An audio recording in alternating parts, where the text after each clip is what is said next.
Handicap elimination match. Curtis Axel and Paul Heyman don't really get much of a revenge, so to speak, on CM Punk, but they get their ass kicked and somehow end up winning the match because of Ryback. Kind of skipping ahead there, but the lineup of this match, all right, we have CM Punk and Curtis Axel for the majority of this. The match was made a no disqualification match because they finally realized that this would work a lot better as a no DQ match instead of having like the standard set of rules, which would be very awkward. And mostly kendo sticks. A little bit surprised about that. You were? They only used them every freaking week. Yeah, exactly. But still, I thought that, I love Joe! I'm pretty sure CM Punk came out with one. Yeah, like, I don't know why. Why are you surprised? I'm surprised because, like, why are they putting so much focus on kendo sticks in this feud? Well, CM Punk is a martial arts expert. I think they all just need to wrestle with mutton chops based on CM Punk's hair, facial hair. I just think that Paul Heyman and Punk just need one night in a hotel room. Get it all out. So typical crap where, CM Punk is taking too long to do something and then he gets a low blow from Curtis Axel and, blah, blah, blah. Nothing really special going on. Anaconda Vice makes Curtis Axel get eliminated and we move on to CM Punk bashing Paul Heyman in the padding, which was kind of odd. He really was padded up there.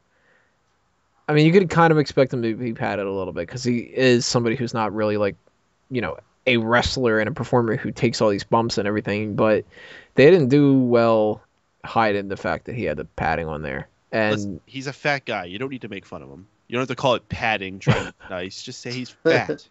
But the thing is, even though it looks dodgy, he's a heel, so it makes sense. Yeah, but I don't know. It was a little odd to see that happen, but yeah, we could even tell that it was padding in the arena because it sounded like he was hitting a fucking blanket. Right, exactly. The blanket on his stomach. Yeah, well, let me ask you guys, have you ever seen an actual kendo match? Have you seen the things they wear? They have like those crazy masks and actual hard guards over all their extremities. Yes. Like, these guys are going out there and getting hit with pure kendo sticks. Like, you know how much of a badass you have to be able to take that?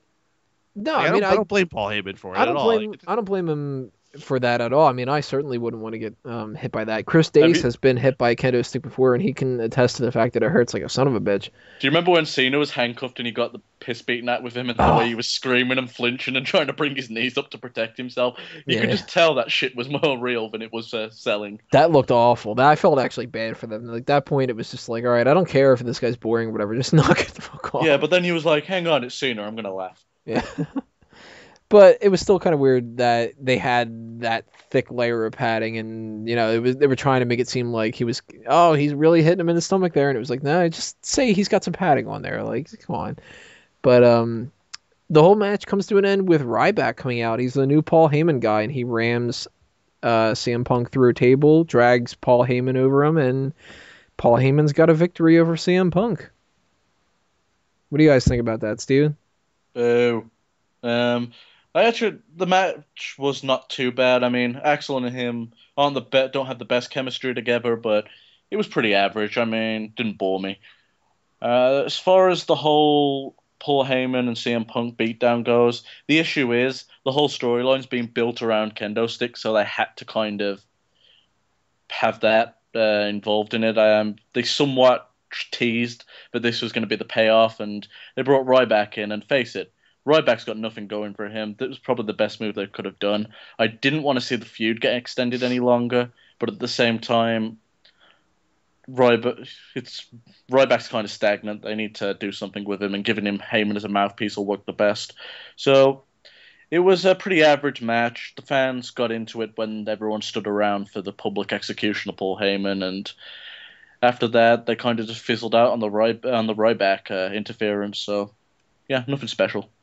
Seeing Ryback come to the ring before they showed it on the screen for TV, did that do anything? Like, were you guys like, "Oh, look at that, Ryback's coming down"? Well, I didn't even notice him, to be honest. Oh, really? No, everyone was just standing up and cheering as CM Punk was teasing, beating the shit out of him, and putting him through the table. And the next thing is like, huh, Ryback. That's weird. That's pretty interesting. Braham, what did you think about this whole setup? I didn't expect much from this, from the two of them, from Punk and Heyman. In a sense, it was good for what it was. I didn't see Ryback coming. In terms of the feud, it's gonna give it a few more months in terms of legs. So it's a good idea. Not a superb match. It was good. Peyton? I was actually pretty positive about this match. I thought Punk and Axel put on a decent performance.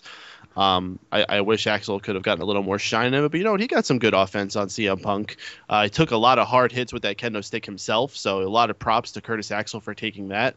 I think he's getting himself back in an upswing because he's been pretty quiet ever since Punk started feuding with Heyman. He's just been kind of a guy in the background. You know, actually, now that I say that, he might continue to be a guy in the background while Ryback takes the spotlight. But we'll He see just where that pushes goes. he just pushes the wheelchair and then goes away. Yeah, well, I don't know. He's still the Intercontinental Champion, so it's not the last we've seen of him just yet. But I'll tell you what my favorite part of this match was. It was when Jerry Lawler called Paul Heyman a Paulrus. Oh my God, it was hilarious. The first time I heard it, I cracked up so hard with all my friends. I wished he would say it again, and then he did. He said it again, and I cracked up again. It was great. And then I just couldn't wait for him to say it again, so he did say it again. Oh man, he said it like, I don't know, 8 times, and it was funny every time. It was so good that he said it again the next night on Raw, like 4 or 5 more times, and I chuckled so hard, my side still hurt.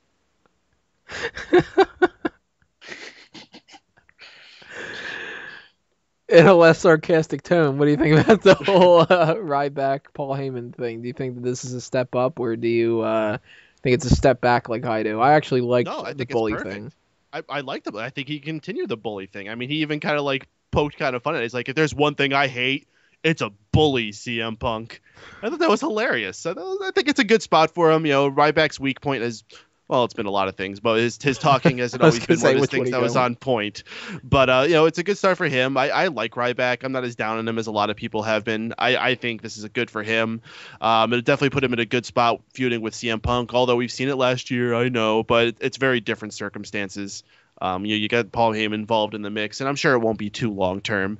I'm happy to see the Heyman family grow. I wouldn't mind seeing a couple more people get involved. Maybe Heyman could take on a tag team. Certainly, Los Matadors. I wouldn't say Lost Matadors. Maybe like the primetime players. Turn them heel. I mean, they're on a really big babyface streak, so maybe that's not the best idea right now. But further down the line, sure, why not? Or have him manage the Shield, have it all sort of integrate itself into this whole corporate faction thing they've got going on at the moment. No. But no, I for one, I see this as a positive for Ryback because it's the best way to go in terms of his character at the moment. He's not doing much. He needs to be elevated, so this is a great way for him to go. And again, it is totally different circumstances. This is what I'm talking about in terms of story. The story is continuing, and that's a great thing. More pieces are being added to this puzzle.